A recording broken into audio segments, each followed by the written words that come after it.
Class 10th में जो पहला लेसन दिया हुआ है प्रकाश का परावर्तन और अपवर्तन, उसी को हम आपको बता दें कि प्रकाश का परावर्तन और अपवर्तन जो चैप्टर है ये क्लास 12th के फिजिक्स में भी मिलता है। तो काफ़ी महत्वपूर्ण चैप्टर है आपके बोर्ड एग्जाम को लेके भी और फिर 12th क्लास के फिजिक्स के लिए भी। तो आप जुड़े रहिए हमसे, हम आपको पूरी उम्मीद दिलाते हैं कि यहाँ जो है आपको सबसे बेटर कंटेंट मिलेगा। तो आइए सबसे पहले देखते हैं कि प्रकाश का डिफिनीशन क्या है।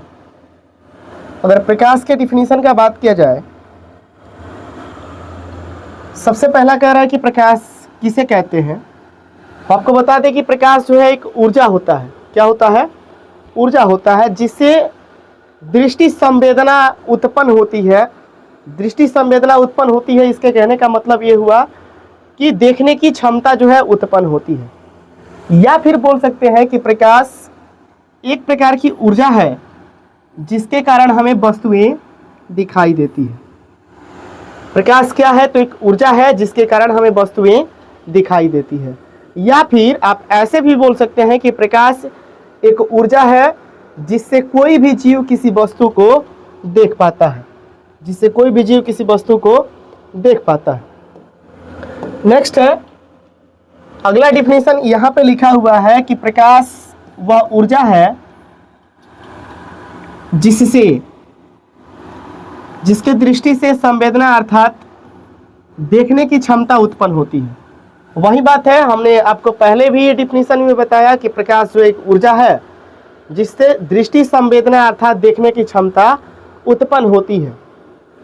अंधेरा में हमको कोई वस्तु क्यों नहीं दिखता? अगर हमको कोई वस्तु दिख रहा है, इसका सीधा सा मतलब यही है कि सबसे पहले वस्तु जो है उस ऑब्जेक्ट से टकराया हुआ है और टकरा के जब हमारे नेत्र पे पड़ रहा है तो हमको ऑब्जेक्ट जो है दिख रहा है। जैसे मान लीजिए कि ये मार्कर अगर हम लोग को दिख रहा है तो इसका फिजिक्स में सीधा सा मतलब है कि सबसे पहले प्रकाश इस मार्कर से टकराया है और टकरा के जब मेरे नेत्र पे पड़ा है तब ये जो है ऑब्जेक्ट वस्तु दिख रहा है।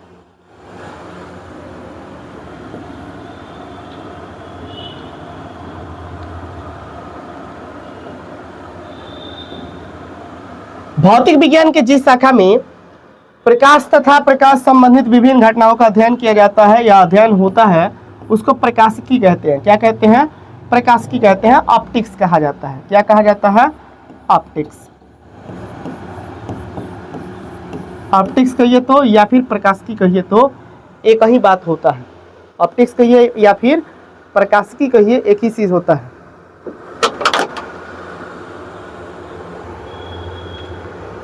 1670 ईस्वी में एक वैज्ञानिक आते हैं जिनका नाम है रोमर। क्या नाम है? तो उनका नाम है रोमर। हम यही लिख देते हैं रोमर। ये जो है डेनिस के रहने वाले थे। कहाँ के रहने वाले थे? डेनिस के। तो 1670 ईस्वी में डेनिस के वैज्ञानिक रोमर के द्वारा प्रकाश के वेग को मापा गया था। तो प्रकाश के वेग को सबसे पहले मापने वाले वैज्ञानिक का नाम क्या है? रोमर। रोमर कहाँ, किस देश के रहने वाले थे? तो डेनिस के रहने वाले थे। कहीं कहीं बुक्स वगैरह में डेनमार्क भी रहता है। आप ध्यान रखिएगा। अगला टर्म्स को हम लोग लेते हैं। इसके बाद से हम लोग को पढ़ना होता है प्रकाश का गुण, प्रॉपर्टीज ऑफ लाइट। आप ध्यान रखिएगा कि प्रकाश के वेग को जो मापने वाला यंत्र है, जो प्रकाश के वेग को मापने वाला यंत्र है, इसको कहते हैं लक्स मीटर। क्या कहते हैं? तो लक्स मीटर कहते हैं। प्रकाश के वेग को मापने वाले यंत्र को क्या कहा जाता है? तो लक्स मीटर कहा जाता है। और प्रकाश के वेग को सबसे पहले जो वैज्ञानिक मापे थे उसका नाम क्या है? तो रोमर। किस देश के थे? तो डेनिस के। इसके बाद से प्रॉपर्टीज ऑफ लाइट पढ़ना है, प्रकाश का गुण पढ़ना है। पहला कह रहा है कि प्रकाश हमेशा सीधी रेखा में गमन करती है। प्रकाश हमेशा सीधी रेखा में गमन करती है। हम कैसे प्रूफ कर सकते हैं कि प्रकाश जो है हमेशा सीधी रेखा में गमन करती है?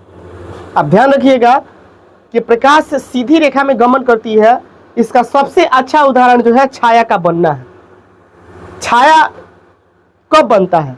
जैसे मान लीजिए कि प्रकाश के गमन पथ में अगर कोई अपारदर्शी वस्तु रख दी जाती है तो प्रकाश इस अपारदर्शी वस्तु से टकरा करके अपने ही माध्यम में वापस लौट जाती है, जिसके कारण इस ऑब्जेक्ट के पीछे एक काला क्षेत्र बनता है जिसको छाया कहते हैं। अगर प्रकाश का किरण सीधा अगर नहीं आती तो ऑब्जेक्ट का छाया शैडो जो है नहीं बन पाता। तो छाया का बनना यह सिद्ध करता है कि प्रकाश जो है हमेशा सीधी रेखा में गमन करती है। सेकंड, इसका गुण लिखा हुआ है कि प्रकाश को गमन करने के लिए माध्यम की आवश्यकता नहीं होती है, अर्थात प्रकाश निर्वात में भी गमन करता है। निर्वात कहने का क्या मतलब है? निर्वात कहने का मतलब होता है कि मान लीजिए कि अगर इस रूम से हमने सारा बेंच, कुर्सी, टेबल, पंखा सब कुछ निकलवा दिए, अगर कोई डिवाइस लगा कि इस रूम से अगर वायु को भी खींच लेते हैं तब कहा जाएगा कि ये रूम जो है निर्वात में है। निर्वात का कहने का मतलब ये है कि बिल्कुल खाली स्थान जहां हवा भी न हो, तो उस क्षेत्र में प्रकाश का चाल जो है सबसे अधिक होता है। उस क्षेत्र में प्रकाश का चाल सबसे अधिक होता है। यहाँ लिखा हुआ है कि प्रकाश को गमन करने के लिए माध्यम की आवश्यकता नहीं होती है, अर्थात प्रकाश निर्वात में भी गमन कर सकता है। मीडियम होगा तो भी गमन करेगा, मीडियम नहीं होगा तो भी गमन करेगा। अगर मीडियम नहीं है तो इसका मतलब क्या है? वहाँ पे वैक्यूम है, निर्वात है। और निर्वात में प्रकाश की चाल कितनी होती है? तो 3 × 10⁸ मीटर प्रति सेकंड होती है। 3 × 10⁸ मीटर प्रति सेकंड या फिर 3 लाख किलोमीटर प्रति सेकंड होती है। और अगर हम बात करें और पानी में प्रकाश की चाल 2.25 × 10⁸ मीटर प्रति सेकंड होता है। इसके अलावा अगर हम कांच का बात करते हैं तो कांच में प्रकाश की चाल 2.0 × 10⁸ मीटर प्रति सेकंड होता है। तीसरा गुण पढ़ना है कि प्रकाश एक अनुप्रस्थ तरंग होता है। अनुप्रस्थ तरंग कहने का मतलब क्या है? अनुप्रस्थ तरंग कहने का मतलब होता है कि जिस तरंग का संचरण गर्त और श्रृंग माध्यम में ऐसे होता है। देखिए, हम सभी को पता है कि जब ऊपर वाला ये गया है तो इसको कहते हैं श्रृंग, नीचे आए तो क्या कहेंगे? गर्त। नीचे आए तो क्या कहेंगे? गर्त।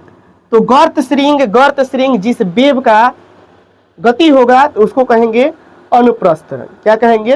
अनुप्रस्थ तरंग। तो प्रकाश जो है एक प्रकार का अनुप्रस्थ तरंग होता है। इसका संचरण गर्त तथा श्रृंग माध्यम में होता है, मतलब गर्त श्रृंग करके होता है, इसीलिए प्रकाश क्या है? तो अनुप्रस्थ तरंग है। जितनी लाइनें यहाँ पे लिखी गई है आपके बोर्ड एग्जाम के लिए तो महत्वपूर्ण है ही। इसके अलावा अगर भविष्य में आप अगर जनरल कंपटीशन के लिए भी निकलते हैं तो ये सारा जो है नोट्स आपके लिए रामबाण साबित होगा। इसलिए हम तो आपको ये नहीं कहेंगे कि आप कॉपी किताब लेके बैठिए, आप अपने मोबाइल में ही इसको स्क्रीनशॉट ले लिया कीजिए और इसको देख के फिर नोट्स भी बना सकते हैं। चौथा लिखा गया है कि प्रकाश किसी वस्तु के पृष्ठीय तापमान में परिवर्तन कर देता है। प्रकाश किसी वस्तु के पृष्ठीय तापमान में क्या कर देता है? तो परिवर्तन कर देता है। पृष्ठीय तापमान मतलब सरफेस टेम्परेचर को क्या कर देता है? बदल देता है। जैसे अगर हम लोग कपड़ा को अगर धो के धूप में डाल देते हैं तो कपड़ा जो है सूख जाता है। इससे क्या स्पष्ट होता है कि धूप जो है उस भीगे हुए कपड़े में टेम्परेचर में परिवर्तन कर दिया, जिसकी वजह से कपड़ा क्या हो गया? सूख गया। तो प्रकाश किसी वस्तु के पृष्ठीय तापमान में भी परिवर्तन कर देता है। नेक्स्ट लिखा है कि प्रकाश का वेग अलग अलग माध्यम में अलग अलग होता है। अलग अलग माध्यम में प्रकाश की चाल अलग अलग होती है। जैसे निर्वात में प्रकाश की चाल तो 3 × 10⁸ मीटर प्रति सेकंड, पानी में प्रकाश की चाल तो 2.25 × 10⁸ मीटर प्रति सेकंड, कांच में प्रकाश की चाल तो 2.0 × 10⁸ मीटर प्रति सेकंड। अलग अलग माध्यम में प्रकाश की चाल अलग अलग होती है। हाँ, अगर माध्यम सघन है तो उसमें प्रकाश की चाल कम होगी और माध्यम अगर विरल है तो उसमें प्रकाश की चाल अधिक होगी। नेक्स्ट, छठा नंबर प्रॉपर्टीज लिखा हुआ है कि जब प्रकाश एक माध्यम से दूसरे माध्यम में प्रवेश करता है, जब प्रकाश एक माध्यम से दूसरे माध्यम में प्रवेश करता है तो इसकी आवृत्ति जो है परिवर्तित नहीं होती, अर्थात अपरिवर्तित होती है तथा तरंगदैर्ध्य या वेग परिवर्तित होता है। आपसे क्वेश्चन पूछा जाता है कि जब प्रकाश एक माध्यम से दूसरे माध्यम में प्रवेश करता है तो वह कौन सी ऐसी भौतिक राशि है जो अपरिवर्तित रहती है? आप ध्यान रखिएगा, आवृत्ति। क्या होती है? तो आवृत्ति। इसको याद रखने के लिए शॉर्टकट है कि इसका भी नाम अ से आवृत्ति स्टार्ट हो रहा है और अ से अपरिवर्तित। ध्यान रखिएगा, आवृत्ति चेंज नहीं होती है। इसके अलावा जो भी भौतिक राशि है सब कुछ जो है परिवर्तनीय होती है। कब? जब प्रकाश एक माध्यम से दूसरे माध्यम में प्रवेश कर रहा हो तब। नेक्स्ट, अगला गुण हम लोग को पढ़ना है कि प्रकाश की चाल माध्यम के घनत्व के व्युत्क्रमानुपाती होता है। देखिए इस लाइन का मतलब समझिए, यहाँ पे कह रहा है कि C जो है रिवर्स प्रोपोर्शनल होता है 1/d के। C जो है रिवर्स प्रोपोर्शनल होता है 1/d के। आदि सर दिख रहा है क्या? Yes sir. C जो है रिवर्स प्रोपोर्शनल होता है 1/d के। C जो है यहाँ पे C क्या है? तो प्रकाश की चाल है। C क्या है? प्रकाश की चाल। और D क्या है? तो माध्यम का घनत्व है। D क्या है? तो माध्यम का घनत्व। D जो है माध्यम का घनत्व।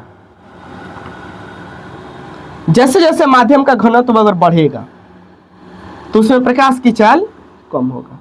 अगर प्रकाश की चाल बढ़ रहा है तो इसका सीधा मतलब है कि उसका डेंसिटी जो है घट रहा है। जैसे आप देख लीजिए, अगर हम ठोस द्रव गैस का बात करें, अगर ठोस द्रव और फिर अगर गैस का बात करते हैं तो सबसे सघनता किस स्टेट के पदार्थ में होगी? तो ठोस के। ठोस का कण जो है काफी नजदीक नजदीक होगा। इससे दूर जो है थोड़ा सा द्रव का कण होगा और सबसे दूर दूर जो है गैस का कण होगा। अगर सघनता का बात करें तो सबसे सघन माध्यम ठोस, इसके बाद द्रव, और सबसे कम सघन अर्थात सबसे विरल कौन सा है? तो गैस है। तो गैस में प्रकाश की चाल सबसे अधिक होगी, इससे कम प्रकाश की चाल द्रव में, और सबसे कम प्रकाश की चाल ठोस में। अर्थात जैसे जैसे डेंसिटी बढ़ेगा उसमें प्रकाश की चाल उतना ही कम होगी। अगर प्रकाश की चाल कम हो रही है तो इसका सीधा सा मतलब है कि मीडियम का डेंसिटी घनत्व क्या है? कम है। आइए नेक्स्ट टॉपिक को लेते हैं। अगला हम लोग को पढ़ना है कि प्रकाश उत्पत्ति के आधार पर पदार्थ को दो भाग में बांटा गया है। उत्पत्ति के आधार पर पदार्थ को दो भाग में बांटा गया है। सबसे पहला लिखा गया है दीप्त पदार्थ। क्या है? तो दीप्त पदार्थ। दीप्त को ही बोलते हैं आत्मदीप्त या फिर प्रदीप्त। इंग्लिश में इसी को कहते हैं लुमिनस सब्सटेंस। देखिए, लुमिनस सब्सटेंस और नॉन लुमिनस सब्सटेंस कहने का मतलब होता है दीप्त पदार्थ और अदीप्त पदार्थ। दीप्त कहने का मतलब है कि जो स्वयं प्रकाश उत्पन्न करता है। जैसे आप सूर्य को देख लीजिए, सूर्य के पास स्वयं का प्रकाश है। तारा देख लीजिए, तारों के पास जो है अपना प्रकाश है। जलता हुआ बल्ब, इसके पास भी अपना प्रकाश है। तो जिस पदार्थ में स्वयं का प्रकाश होता है उसको कहते हैं दीप्त, उसी का अन्य नाम होता है प्रदीप्त, और उसी को कहते हैं आत्मदीप्त, और इसी का बोलते हैं लुमिनस। और जो पदार्थ किसी दूसरे के प्रकाश से प्रकाशित होते हैं उनको बोला जाएगा अदीप्त पदार्थ या फिर अप्रदीप्त पदार्थ। जैसे आप चंद्रमा को देख लीजिए, चंद्रमा चमकता है लेकिन स्वयं के प्रकाश से नहीं, सूर्य के प्रकाश से। हीरा चमकता है तो हीरा को भी अपने पास प्रकाश नहीं होता जब तक उस पर बाह्य प्रकाश न दिया जाए। कांच चमकता है लेकिन क्या उसके पास स्वयं का प्रकाश होता है? नहीं। किस प्रकार का पदार्थ का उदाहरण होगा? हीरा। तो अदीप्त पदार्थ का। दूसरा लिखा गया है अदीप्त पदार्थ। डिफिनीशन कह रहा है कि वैसे पदार्थ जो स्वयं के प्रकाश से प्रकाशित होते हैं उन्हें दीप्त पदार्थ कहा जाता है। जैसे सूर्य, तारे, जलता हुआ बल्ब, जलती हुई मोमबत्ती। जलता हुआ बल्ब और जलती हुई मोमबत्ती। और अदीप्त पदार्थ का डिफिनीशन लिखा गया है कि वैसे पदार्थ जो दूसरे के प्रकाश से प्रकाशित होते हैं अदीप्त पदार्थ कहलाता है। जैसे चंद्रमा, हीरा और कांच। आप ध्यान रखिएगा, जो स्वयं के प्रकाश से प्रकाशित होगा वो अदीप्त, और जो किसी दूसरे के प्रकाश से प्रकाशित होगा अदीप्त। अब देखिए, प्रकाश गमन के आधार पर पदार्थ का प्रकार पढ़ना है। पारदर्शी पदार्थ, अल्प पारदर्शी पदार्थ, उसी का नाम होता है पारभासी पदार्थ, और फिर अपारदर्शी पदार्थ। देखिए लिखा है कि प्रकाश गमन के आधार पर पदार्थ को तीन भाग में बांटा गया है। सबसे फर्स्ट क्या है? तो पारदर्शी पदार्थ, ट्रांसपेरेंट सब्सटेंस। दूसरा है अल्प पारदर्शी या पारभासी पदार्थ जिसको कहते हैं ट्रांसलूसेंट सब्सटेंस। और तीसरा है अपारदर्शी पदार्थ, ओपेक सब्सटेंस। पारदर्शी कहने का मतलब होता है कि जिससे प्रकाश पूर्णतः आर पार चला जाता है, और वस्तु जो है स्पष्ट रूप से दिखाई देती है। जैसे हवा देख लीजिए, हवा में वस्तु जो है स्पष्ट रूप से दिख रहा है, तो हवा किस प्रकार का पदार्थ है? तो पारदर्शी पदार्थ का उदाहरण है। तेल से भीगा हुआ कागज अल्प पारदर्शी पदार्थ का उदाहरण है या फिर पारभासी पदार्थ का उदाहरण है। जब भी हम उसको ऐसे करके देखेंगे तो उसमें जो है थोड़ा थोड़ा प्रकाश आर पार आएगा और जाएगा और वस्तु जो है धुंधली दिखेगी। धुआं किस प्रकार का पदार्थ होगा? तो धुआं भी अपारदर्शी नहीं होगा, क्या होगा? पारभासी होगा या फिर अल्प पारदर्शी होगा, मतलब उससे भी ऑब्जेक्ट जो है धुंधला दिखेगा। और अपारदर्शी कहने का मतलब है कि जिससे प्रकाश जो है बिल्कुल आर पार नहीं आ जा सकता है और वस्तु जो है दिखाई नहीं देती है। आइए सबका डिफिनीशन देख लेते हैं।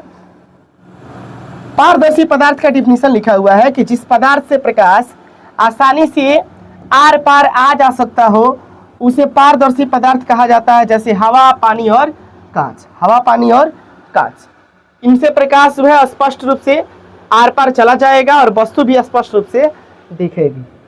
नेक्स्ट है अल्प पारदर्शी पदार्थ।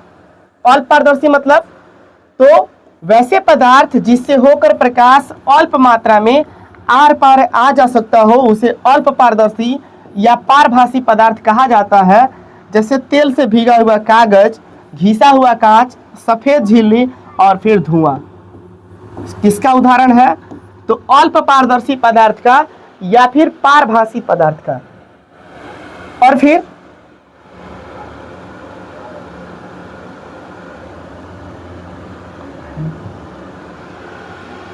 हम आज जो है वीडियो को यहीं पे क्लोज करते हैं। मिलते हैं फिर अगले सेशन में अगले वीडियोस को लेकर। वीडियो में जुड़े आप सभी को इसके लिए तहे दिल से धन्यवाद। मिलते हैं फिर।